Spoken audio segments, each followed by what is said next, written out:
if you figure out the context in which someone is using your product, then you can much more intelligently choose which features to develop to help people in that situation.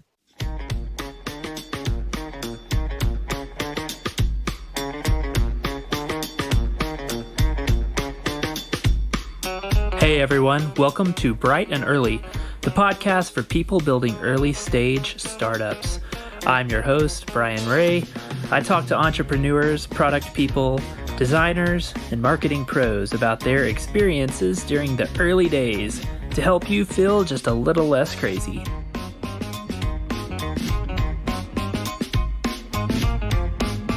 My guest today is Claire Suellentrop. Claire is a SaaS marketing and growth advisor. She loves helping teams get out of the echo chamber and inside their best customers' heads. I could use a bit of that. Claire, welcome to the show. Brian, it's so good to be here. Thanks for having me. Of course, it's my pleasure. I've been following Forget the Funnel for a while, your work there. I've just been a fan for a while, so it's totally my pleasure to have you on. That's awesome. So can you, before we get into a couple of things, can you just give listeners a bit of background on yourself? We'll definitely go in depth on all of your background a bit later, but who you are and what are you up to? Sure, absolutely. So I, this is the marketer in me. I tend to update or slightly change how I describe myself based on the audience I'm speaking to. But know your audience. I think the TLDR would be that I call myself a SaaS marketing and growth advisor because I've been in SaaS marketing for several years now. And the longer I'm in it, the more I look at marketing and then the idea of growth as kind of just inherently intertwined. So I started my career in SaaS as the number 2 employee at Calendly, where I was the director of marketing. And then after Calendly, I went on to transition into consulting independently. So I've worked with companies like Wistia, like Death to the Stock Photo, like Full Story, a couple of other companies, really helping them figure out what separates their best customers from kind of the rest of the pack. And then how do we go out and find more of those best customers? How do we really resonate with those people and grow the business that way? So now I do that kind of in a different fashion, but I work with my business partner, Georgiana Lottie, who's also in SaaS growth and marketing advising. And we really help teams learn to adopt those processes. I should say SaaS companies and SaaS teams adopt those processes. So now I get to teach other people how to do it, which is really, really fun. Great. And we're going to have Georgiana on the show, actually. So listeners, look forward to that. And so where can people find a little bit of information about the work that you and Georgiana are doing together? Sure. So Gia is her kind of shorthand name. So Gia and I are, I think, our biggest project or like the easiest access is our SaaS marketing workshops, which we produce once a week. And those roll out under the domain forgetthefunnel.com. If you want to sign up for future workshops that we're putting out, you can do that at forgetthefunnel.com/workshops. And then our kind of home website, so to speak, our umbrella website is heyelevate.com. That's where we have client services. But we usually direct people to forgetthefunnel.com first, so that people can kind of get a sense for who we are and what we're all about. Yeah, and y'all cover so many great topics there, like marketing strategy, content strategy, community development, email, onboard. Like you cover it all. So people definitely check that out. Awesome. So I want to ask, is there a book or books or a TV show that you're currently obsessed with that you would love to share? So the funny thing about podcasts, books, TV shows is we could talk about the business ones, right? Which probably is most helpful in this setting, or we could talk about like the personal ones. And all my favorite podcasts right now are definitely, catching up on everything else that's happening in the world. So we can focus on books here. Great. If you have ever have you ever heard of a book called Made to Stick? Yeah. Okay. The Heath brothers, Yes. right? Oh my gosh. Yeah. Yes. This is not particularly new. It's been out for quite a while now. But Made to Stick by the Heath brothers, and then a kind of a sister book to Made to Stick, which is called Switch, like How to Enact Change When Change is Hard. Yeah. I have not read that one. They're really inherently intertwined. It's about habit change. It's about getting a concept or an idea to really resonate with people. So from a marketing perspective, they're fantastic, but they can also be applied to overall business growth, operational changes. They're excellent books. Okay, fantastic. Is there, does it matter like which order? I know that Made to Stick came out first, but you can really read them in order? You can read them independently of each other. So if you start with one, there's no risk that you're going to be like missing out on concepts from the other one. Okay. All right, great. I'm going to add Switch to my list. I love Made to Stick. I agree with you. I like maybe like 10 years ago or something that one. Right. Not new. But I find myself like, I have a hard copy. I don't actually keep a lot of hard copy books, but I have a hard copy of each of those. And I thumb through them fairly regularly. They're great. Yeah. Well, I mean, that's the mark of a great book, one that's been around for a bit that you continue to hold on to. So. Well, okay. So you mentioned this already, and I want to hear as much about it as possible. You were the second employee at Calendly. That's right. So where do I start? What's the best place to start? At the beginning, I guess? Yeah. Let's start at the beginning. What were those earliest days like? Sure. So I came on board there when the product had been in a kind of free open beta for a little over a year. So at the time, there were already a really, really healthy number of free users on the product. The founder and the dev team who'd been building the product were, fully in, let's get this thing to kind of a product market fit mode. And then I came on board as the number 2 employee and director of marketing to help make that transition from fully free public beta to a freemium product with a paid plan. So what's really interesting about my time there, or what's really kind of shaped the way that I look at marketing and growth, is that I thought I was coming in to do the kind of typical marketer's job, which is to focus on the you could say top of the funnel, or if we're going to use the pirate metrics, for example, I thought that my job was going to be all about acquisition. Let's get a whole bunch of people to our website. Let's get a whole bunch of people into the product. But because of the way the product worked, in that, and I apologize if there's some background noise. No, don't sweat it. All right. Because of the way the product works, if I share my Calendly link with you to schedule a meeting, then I'm inherently spreading the word about it, right? Like whether or not I'm a free or paid user, I'm kind of part of the marketing machine. Because of that aspect of it, and because the barrier to entry for the product was so low, it wound up being the case that we didn't really have an acquisition problem. We were getting plenty of new users, and the product itself was driving those users. So what my role actually became focused on was something I hadn't been prepared for, which was much more about, once someone arrives and signs up for our product, how do we keep them? Because the more people we keep, of course, if they're paying, the higher our ARR grows. But even if they're free, they act as a part of our marketing machine. So suddenly I found myself in this situation where acquisition was no longer my goal, but activation and retention of users became my goal. So let me just super quick, Claire, sorry to interrupt you, but listeners, when Claire is saying, pirate marketing, it's AARR, acquisition, activation, retention, revenue, and referral. And so, okay, Claire, go ahead. Yeah, you nailed it. So I was in this scenario in which I realized, okay, now I have to learn to do things that I didn't realize I was going to need to do in this job. So that being the case, I spent a lot more time on what some people, if you like to think of marketing as a funnel, what some people would call more bottom of the funnel activities. I'm saying those in quotes. But rather than, forming a really, really, really robust content strategy, or rather than forming a paid ads strategy, or rather than doing these very quote unquote top of funnel efforts, I was really spending more of my time on figuring out those differences between what made someone really likely to continue using the product versus those who showed up and disappeared. What were the differences between those people?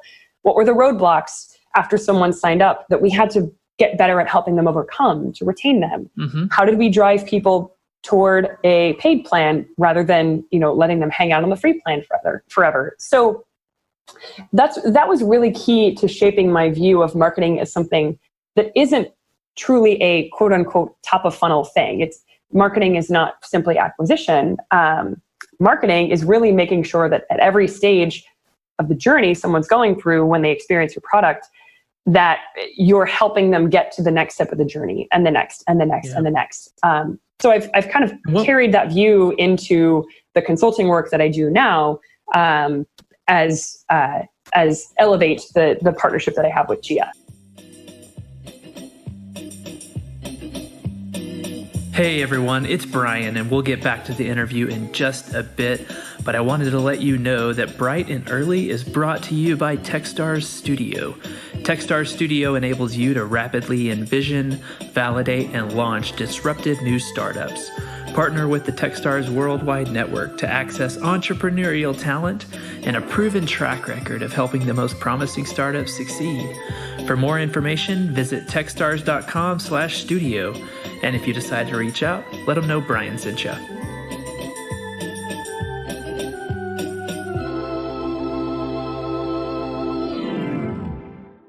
Well, and so what was your process for uncovering those insights that you just talked about?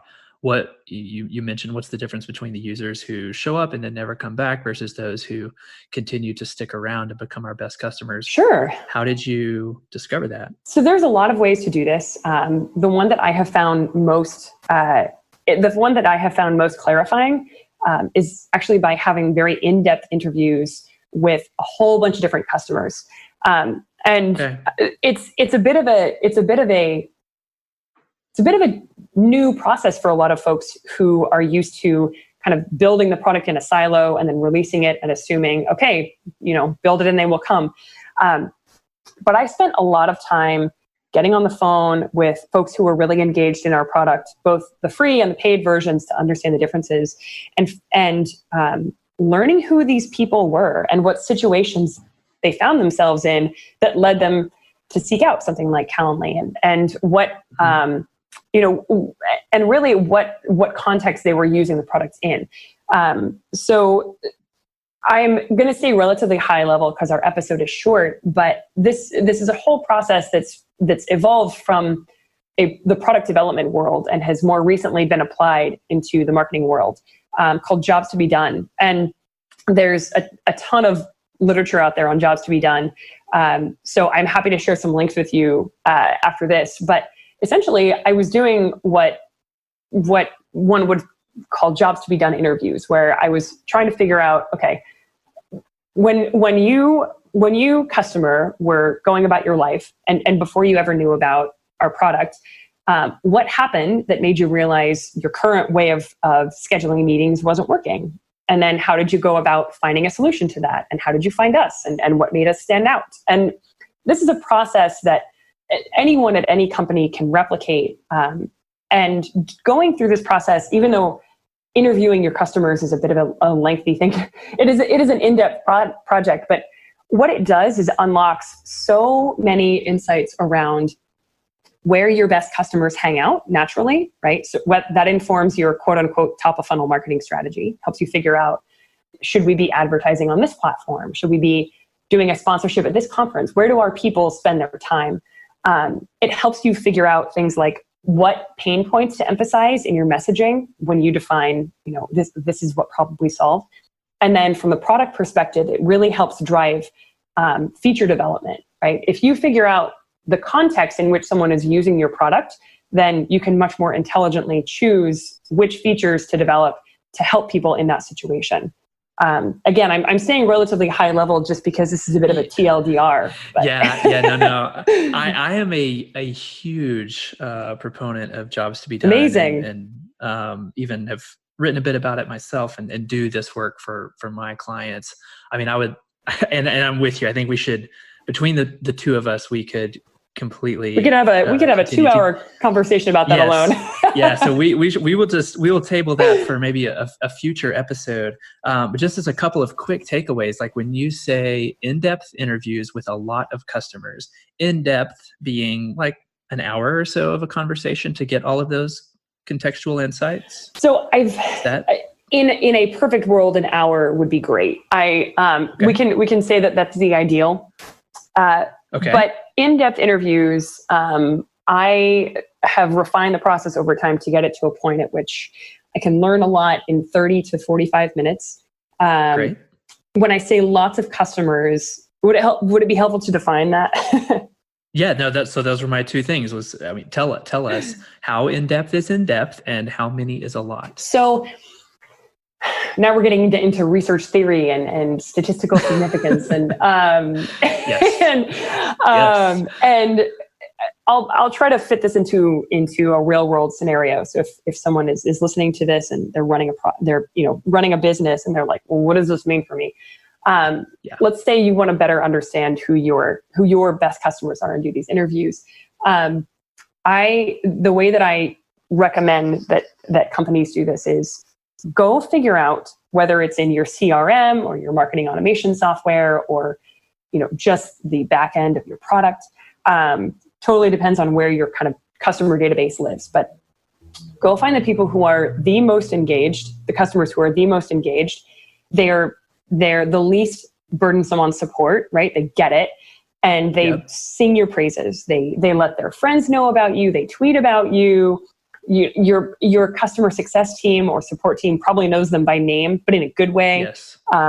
Find as many of those people as you can and reach out to them and say, hey, I want to learn more about how you found us and how you're using the product, because we think you're great and we want to make this product better for you. If you can, try to get 10 people on the phone to start. In the case that I was in, when I was in-house, the product was such a what I'll call horizontal product. You could use it in many contexts. So salespeople would use it to get lots of outbound, lots of demos. Advisors at universities would use it for student advising sessions. There were oh my goodness, there were 5 other core use cases that we had. So I was doing 10 times every use case. So I was doing dozens and dozens of interviews. But for someone who's just learning about this, getting 10 people on the phone is a great starting point. That's plenty. So we're talking 30 to 45 minute interviews with at least 10 people who love and get a lot of value from your product. Yep. What do you think, Brian? Amazing. Yeah, no, amazing starting point. Okay. I mean, even to get to 5 or 6 is infinitely going to give you infinite more insights than just working in your cave, and then releasing it to the world. Right. Yeah. Thanks for that. Yeah. So Claire, right now, your specialty and your background has been in, you help post product market fit companies achieve sustainable growth. Right. So I'm curious, based on your personal experience and then what you see on a day-to-day basis, for our listeners who are probably pre-product market fit, what could they be doing today that would set themselves up for success down the road? So the worst answer, but the pretty much only answer that ever fits questions like this, is it depends. It's going to completely depend on the situation, right? It depends on whether or not your product currently has users, whether those users are paying you. So let me come up with a kind of a not mythical, but let's come up with a scenario in which someone who's listening has a product and they've got their first couple paying users. It's not profitable yet. It's not something that can stand on its own. Maybe you've got to handhold every person through their trial. But there are credit cards. There are credit cards being exchanged. Right. A couple people are paying you and you're like, this is awesome. I think the first thing that anyone could do to really set themselves up for success is kind of going back to what you and I just described, is to really get to know each of those people, and not simply the demographics. Are they Are they local to the US or are they based somewhere else? What is their, age range and things like, I'm gonna actually step away from the idea of demographics for a minute, but if you can really home in on what was the situation that led those people to find and use your product, and really deeply understanding that, then you will have so much more success figuring out where to start your marketing program, right? Again, which watering holes, so to speak, to go hang out in to find more people like that, and what problems to speak to that arise in their everyday lives that you can position your product as the solution to. So I guess I hate to beat a dead horse. Also, that phrase is so gross. But Yes. But I think the best recipe for success is to, as long as you can, maintain really close contact with those folks who love you and happily pay for you, so that you really keep a pulse on what problem you're solving in their life and how you can go find more people who have that exact same problem. Yeah, you're right on, and we are sentences away from going on another, rabbit trail on jobs to be done, of de-emphasizing demographic personas and discovering the job to be done. Okay, so listeners, seriously, if what Claire just said resonated with you, get into the show notes and we'll share some jobs to be done resources. Definitely, you're gonna dig it. So Claire, suppose I said this to you, that marketing is for companies who don't have a great product. And my thing is going to spread via word of mouth to be viral. Or I'm going to do affiliate programs. I'm great at SEO. I'm going to get content right, et cetera, et cetera. I don't need to think about marketing. What would you say? So is the idea here that this person thinks they already have a really great product? Is that the idea?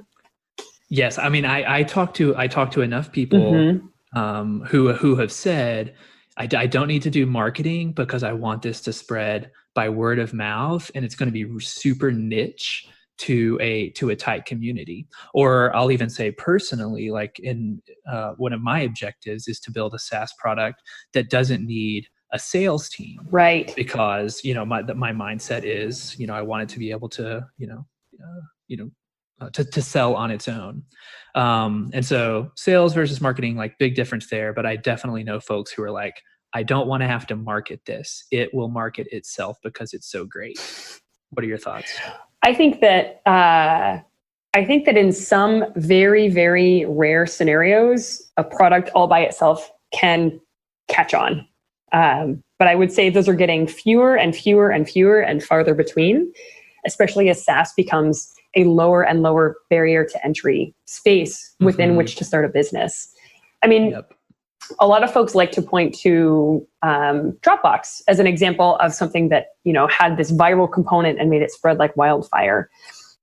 So there's a couple things to consider there. Dropbox was launched, oh my goodness, how long ago now? 20 years ago? I need to go Google this. Quietly checks her phone. When did Dropbox launch?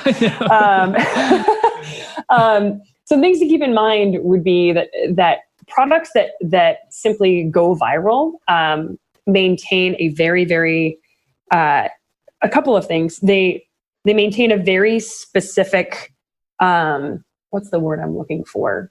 Not product design as in the UI, but there's a very specific component that requires that when the product is used, someone else is inherently exposed to it, which is a surprisingly difficult thing to do, in that most of the SaaS products out there that are actually doing quite well don't have that element to them. So if your thought process is, I'm going to build something that is just so great that people will naturally share it with their friends, maybe you might, but we're talking about, a teeny tiny, maybe one, probably less percentage of the SaaS world that's been able to accomplish that. So I wish you the best. Good luck. But it's also worth noting that even Dropbox had to struggle and get some shit wrong with their marketing before they really achieved that that success if we're calling virality success. So Dropbox kind of kicked around for a while with different ways of describing what they do, different ways of different messages in terms of, how do you even tell someone what Dropbox is? And it wasn't until they hit on a couple of different things. They figured out how to describe Dropbox to their unique audience by trying and failing at a bunch of different options.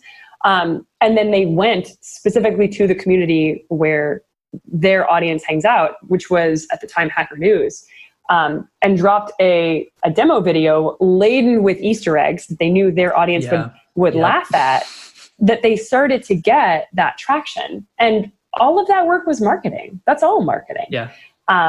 So I even with products that have gone quote unquote viral like Dropbox, there is an element of marketing to literally all of that. If you truly have a product website and a SaaS product behind that website, and you're doing nothing to let people know about it, I think this is kind of the, like, if a tree falls in the forest but no one's around to hear it, doesn't make a sound kind of scenario, where like maybe you do have a fantastic product, but if you're not talking to anyone about it, I don't know how anyone's going to come find you. And so let's say then that I know that I need to do. I know that I need to market my product. I'm convinced, but I'm early stage, and so I just don't have the budget yet. If I had zero budget to invest in marketing in the early stages, but I've got some time, how would you recommend I spend my time? If you've got time, so okay. Realistically, this is another it depends question, because it comes down to what your goals are, right? Are you trying to, is your goal, to build yourself like a comfortable business that provides for you and your family and a couple of maybe employees or contract team members? If so, then you've got even more time and, than you realize. And you can really go down the direction of what I'm going to describe. If your goal is to get, thousands and thousands of users within the next year to couple of years, then you might need some money and you might have less time than you realize. But let's set that aside for a minute. Let's say that your goal is the first thing. Yes. Okay. Where I would start, and where I have started with companies in the past who are in that scenario and where we've seen success, is once again reaching out to people who are already using your product, or who you think would be great for your product, and getting on the phone and not making it about, hey, please go try this, but making it about, tell me about you. Tell me about what goes on in your day-to-day life, and building relationships. I know you can Google the phrase, do things that don't scale, and you'll find a whole bunch of literature on this. But in the early stage, your best bet really is building those relationships one by one until you have enough momentum, and the folks who are using your product love it and love you so much that they go and tell their friends about you. We could surely talk at length about content strategy and how to speed up, this process of people finding out about you. We could talk about affiliate programs. We could talk about all kinds of different things. But I think if you have to pick one thing in those early days, it's building relationships with those folks who are using the product or who you think would be great for it. And just getting those one by one little wins, which, again, Brian, also being in the early stage world, you could probably speak to as well. But not only will you build better relationships with folks who are already paying you and who will want to continue to pay you, but the insights you'll get from that will inform, once again, how you improve the product and make it more desirable to a larger audience. So it's kind of a keeping close to your audience or your customers improves the business in a number of different ways, from the marketing perspective and from the product development side of the house. Yeah, and positions you for more sustainable growth. Absolutely. In the future, I feel like what I hear underneath your answer to that is, and it's what I'm telling myself, is do not over automate too early. Like, when you're saying do things that don't scale, is important to keep those things that require one-on-one conversations on a regular basis that should not be overly automated too soon. Yes, absolutely. Especially if your goal with your business is something that is profitable and keeping you happy and healthy and your family happy and healthy, but isn't, some massive exit. You've got time for this. Right. You've got the time for this. So yes, not over automating too early is a great way to describe it. Well said. Right. Well, no. I appreciate all your thoughts there. So we only have a few minutes left. But I would love to hear from you. Working on a startup can make you feel a little nuts. Maybe hypothetically, I'm even speaking about myself, who knows? But especially, if you don't actively work on maintaining your sanity, are there any practices that you have found helpful that you would like to share across the spectrum from here's how to do to-do lists all the way up to meditation and anywhere in between? What have you found helpful that you'd like to share? Ooh, that is such a good question. I think the first thing I have to do is admit that as a very flawed human, I am terrible at taking care of my own health and sanity. Terrible at it. I'm really good at pushing myself too far. So on a personal note, I am 18 days back into being on a regular workout schedule. And that's been really helpful. Even in the 18 days, I notice I'm able to kind of step back and breathe more in between bouts of stress. So congrats. Thank you. The Seinfeld, don't break the chain method is working really well. I see my check marks and I'm like, ugh, I don't want to lose a check mark.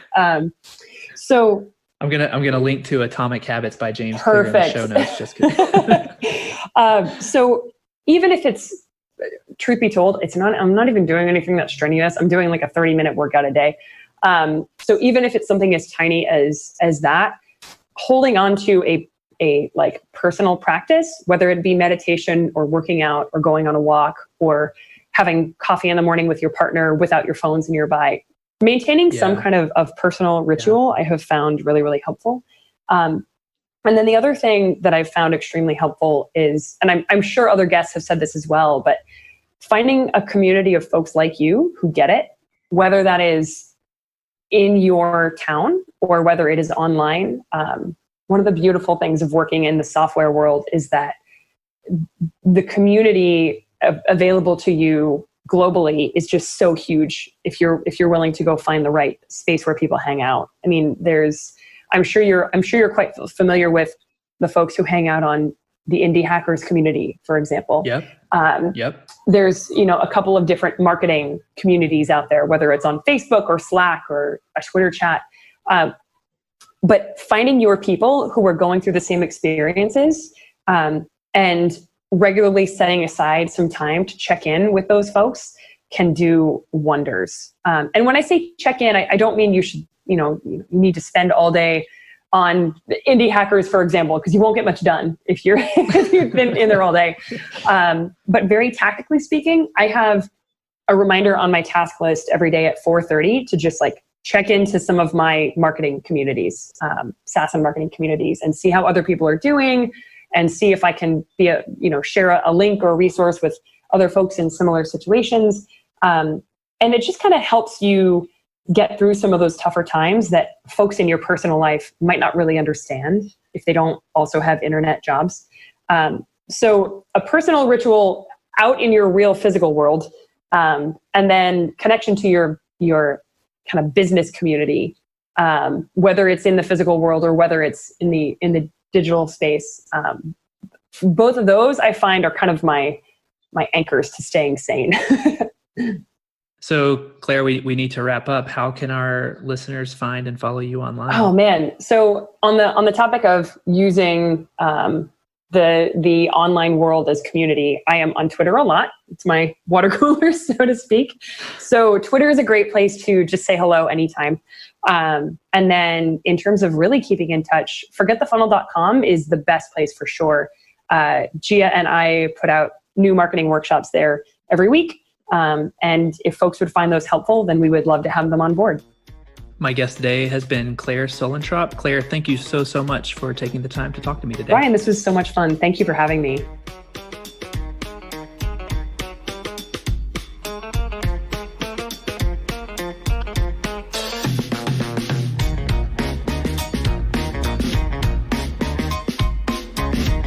Hey, listeners, some closing thoughts from me after that interview. I really appreciated Claire's response to the kind of devil's advocate question of, hey, I don't need marketing, my thing's going to grow virally, et cetera, et cetera. And I liked where she went with that because I think she's right. Standing out is getting much, much harder as the barrier to entry continues to fall. Over the years, like when Rails first came out, that was just, glorious that you could get all of these common SaaS patterns, web application patterns, and right out of the box, and it would save you tons and tons of time. And then Laravel got better, and now we've got React and React Native. And in the episode with Jane Portman, we talked about Bullet Train, and which is a Rails. It's marketed here as Bullet Train as a Ruby on Rails SaaS in a box, and it really is. And anyway, so you see where I'm going with this. Stripe has made payments insanely easy compared to even just 6 years ago, and for sure 10 years before that. And so this is all good. This is great. Business ownership should be democratized for sure. And as web technologies have matured, the ability to have an idea and within some number of weeks to have a legitimate landing page, the ability to collect payments and put your customers into some degree of a prototyped application, that is insane. And it's going to continue. It is going to get down to days, it seems like. Now, what that means, though, is that the field is going to continue to get crowded. More people participating is a good thing.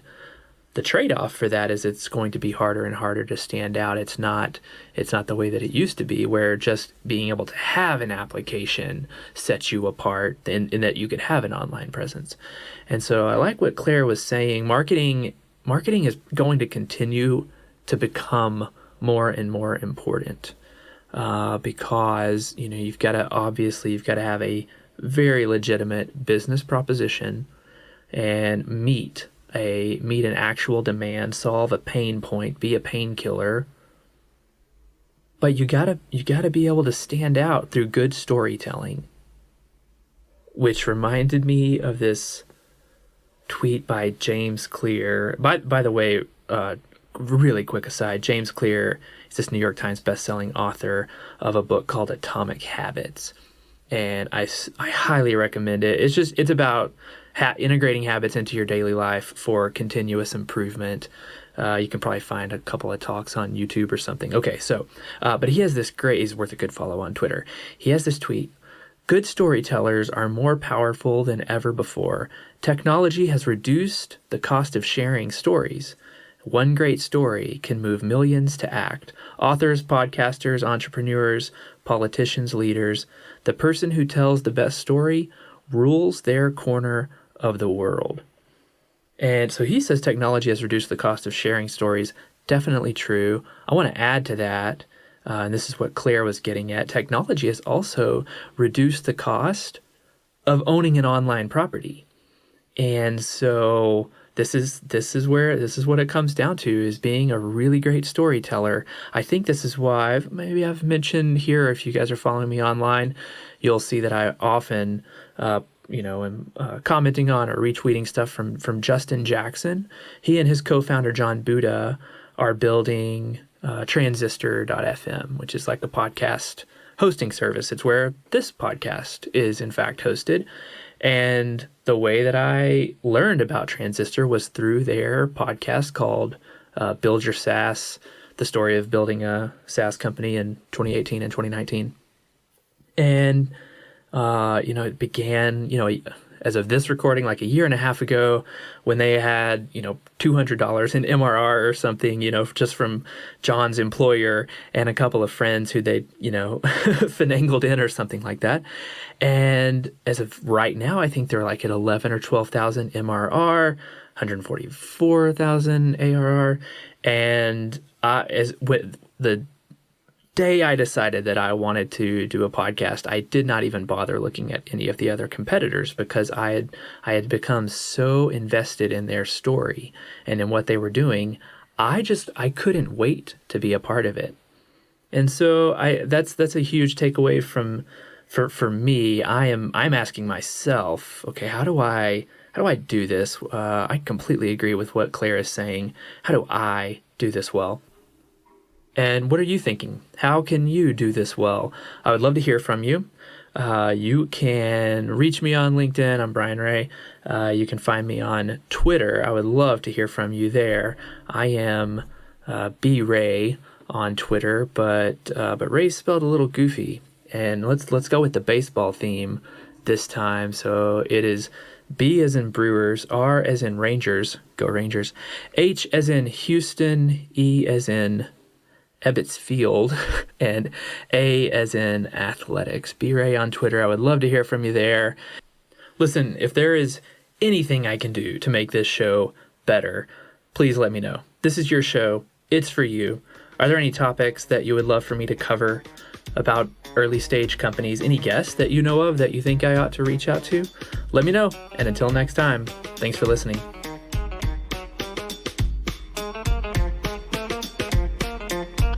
Thanks everybody for tuning in. Listen, if you dig this show and you want to hear more, then please head on over to Apple Podcasts or Google Play and leave a review. It really is the best way to help other people find the show, which is great for my guests, which is great for the show, which then makes it easier to attract more guests. You see where this is going. So if you're listening and you think other folks should be, please leave a review. And if not for me, then do it for the extremely cool group of people who've agreed to be the first guests on my show, knowing that it's brand new with very little to offer them. Jane Portman, Claire Suellentrop, Gia Lottie, Margaret Kelsey, Janelle Allen, Andrea Hill, and by the time you hear this, plenty more. These are all really busy people who already have an audience of their own and were so gracious to me when I said, hey, I'm launching a brand new podcast with no listeners, and here's what it's about. Are you game? And they said yes. So if not for me, do it for them. Leave a review, tell a friend, spread the word. And until next time, I'm Brian Ray.